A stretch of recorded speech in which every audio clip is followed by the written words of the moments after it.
Hello everyone, আসসালামু আলাইকুম। কেমন আছেন সবাই? কে আজকে কি দেখে কি মনে হচ্ছে?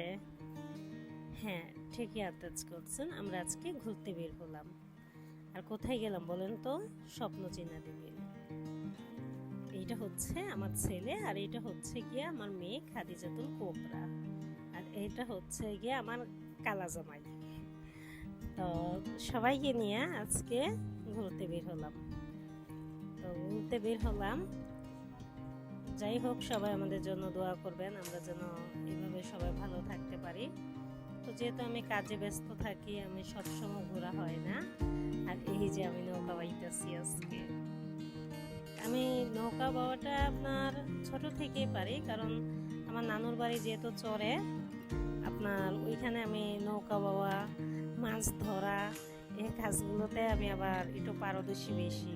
গাছে ওঠা, যেটাকে বলে আপনার বান্দর মাইয়া। তো ছোট থেকে আমি অনেক চঞ্চল ছিলাম। আর এই যে আমরা এখন পদ্ম ফুল থেকে, মানে পদ্ম থেকে পদ্ম উঠাইছি, আমার মেয়ে আর আমি দুষ্টামি করতেছি। তো যাই হোক, তো যারা আমাদের মতো বাচ্চাদেরকে নিয়ে ঘুরতে পছন্দ করেন তারা অবশ্যই যাবেন চীনা দ্বীপে। আর আমাদের জন্য সবাই দোয়া করবেন, আমরা যেন আরো ভালো থাকতে পারি, এবং আমার ছেলে মেয়েদেরকে যেন মানুষের মতো মানুষ করতে পারি। প্রত্যেকটা মানুষেরই একটা স্বপ্ন থাকে, একটা না, মানুষ মাত্রই অনেকগুলো স্বপ্ন থাকে। সবার স্বপ্ন তো পূরণ হয় না, কিন্তু তারপরও মানুষ স্বপ্ন নিয়ে বাঁচে।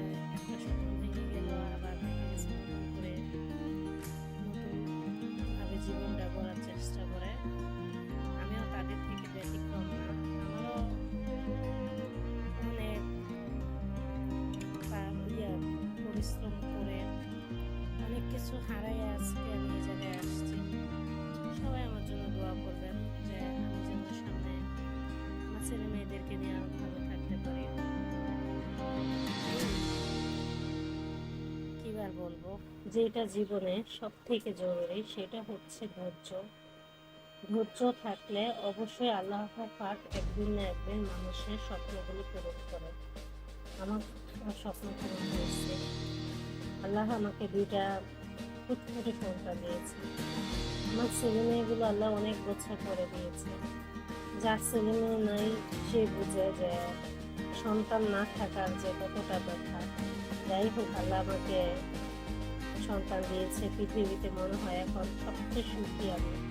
সারাদিন ক্লান্তর পরে যখন ছেলে মেয়ের মুখের দিকে তাকাই, তখন মনে হয় পৃথিবীতে সবচেয়ে সুখী মানুষটাই আমি।